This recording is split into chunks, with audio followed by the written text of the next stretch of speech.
week, the skill that we will be focusing on is questioning during our reading activities.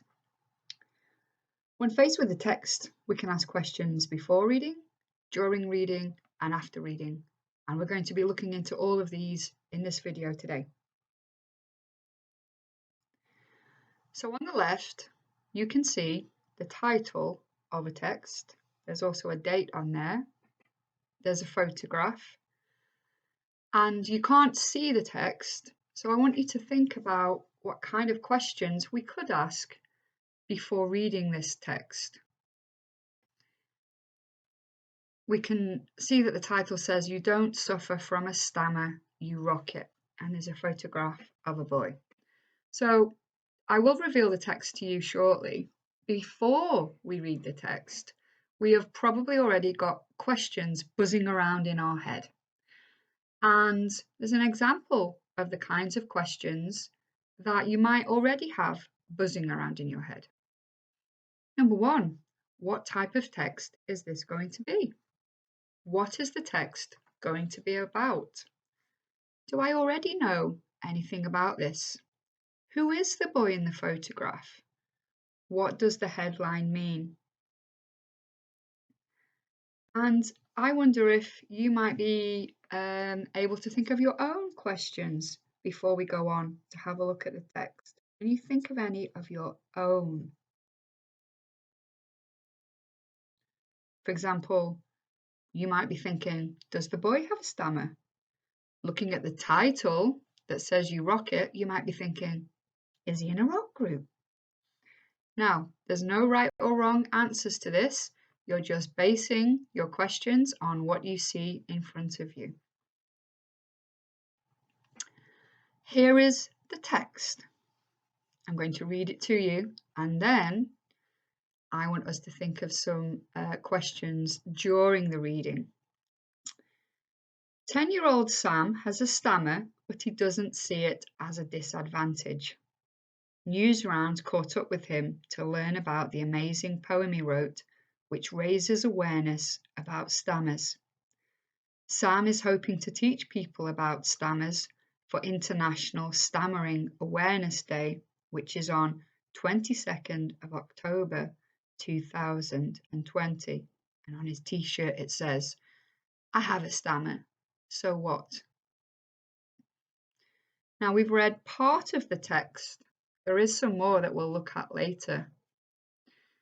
And I wonder if, first of all, now we've read the next part, those questions that we were thinking of before we read the text, I wonder if we can answer any of those. So, for example, the first type of text on the previous slide was, what type of text is this?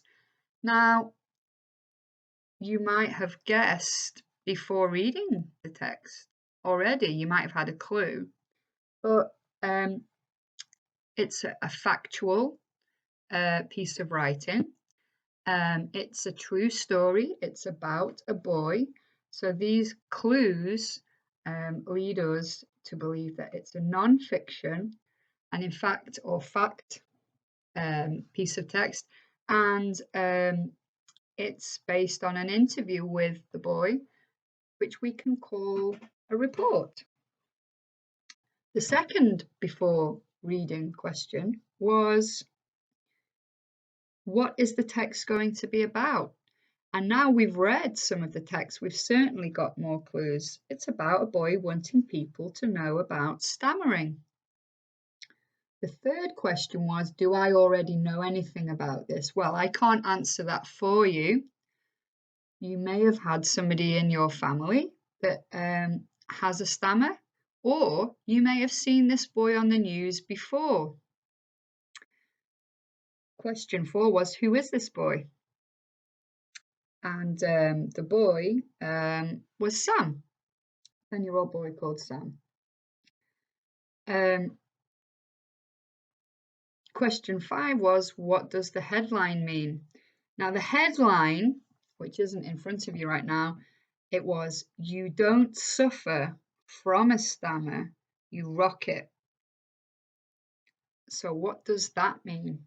Well, He doesn't think that having a stammer stops him from doing anything. But more than that, from the text, we've learned that he is wanting to tell people and make them aware about stammers.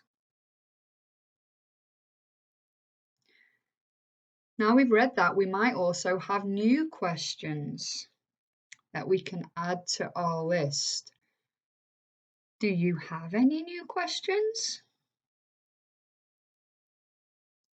For example, if he's living with this condition, we might want to ask questions about it, such as how many people are affected by this condition? What does it mean to have a stammer? Can you think of any other questions you would like to ask based on what you've read so far? Well, if you had come up with the question of what does it mean to have a stammer or how many people are affected by stammering, you would have got the answers if you continued reading the rest of the text, which is in the next two boxes, and I will read to you. People who have a stammer often find it hard to get across what they want to say. A stammer is a way of talking where sounds or words are repeated or get stuck. A stammer is not a weakness or a defect, it's just a stammer. Stammering is more common in boys than girls, and around 1 in 20 children under the age of 12 in the UK will have a stammer at some point. Let's go to the slide, and here are two more questions. What help is there for stammering if people need it, and how can I help? And these two questions might have been questions that you thought of when you were reading the text earlier. And if those were the questions that you had, if you'd read on, these would have been the answers. There are lots of different speech and language therapists who can help people with stammers and teach them techniques to speak more confidently. Sam's top tips for talking to someone who has a stammer. Number 1, don't interrupt someone. 2, don't finish their sentence.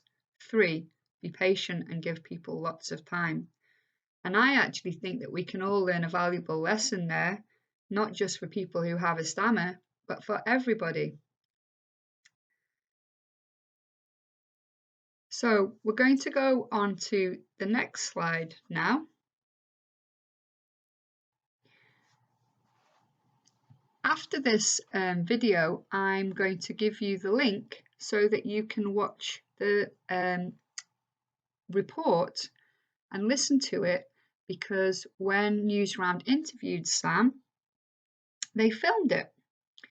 And this is his poem that he has written, which I'm going to read now. Because you might have thought to yourself, oh, I wonder how Sam feels about having a stammer.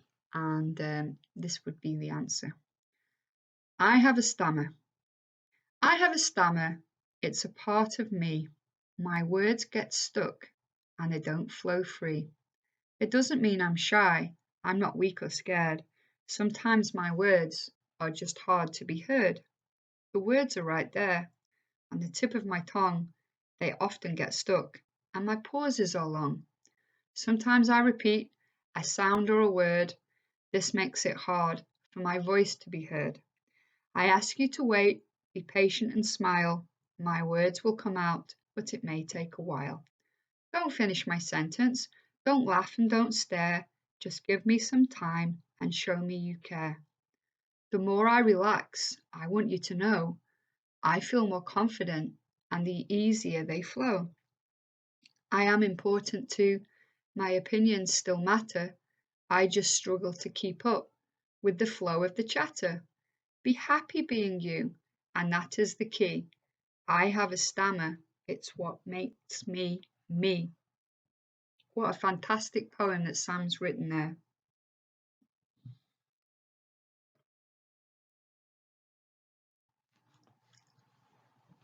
Now, after you've read all of this text, you will probably now have a new set of questions. And these are examples of some of the questions that you could ask after reading. It could be, what have I learned? Have I enjoyed reading this? How effective was the text? Why? What that question means is, could you have improved the text, or do you think it was good enough? Could I relate this to experience? In other words, does this link in any way to your own personal life? Where could I find out more? So at the end of the article, and shortly you'll be able to look at the link and watch the video of Sam so you can find out more. These are a list of questions for after reading. Do you have any more? Have a think. Based on what you found out, have you got any more questions that you could ask? Indeed, you could probably answer some of these questions that are on here. However, I'm not going to go on to the answers just yet. So finally, your task before, during and after, which complements the learning today. You're going to choose another article from Newsround, and I want you to just do exactly what we've been practicing. You can choose to do spicy, which is to look at the headline and the picture and create questions before reading the text. If you'd prefer, you can do spicier and you would create questions before reading, but then you would read a little bit of the text and create another set of questions. The questions should be written down, but you do not have to write down the answers. Finally, spiciest, you could do the questions before, during, but also once you finish reading the whole article at the very end, you could write down a list of questions that you then have after reading. Okay, good luck with your task. More instructions will be on Teams.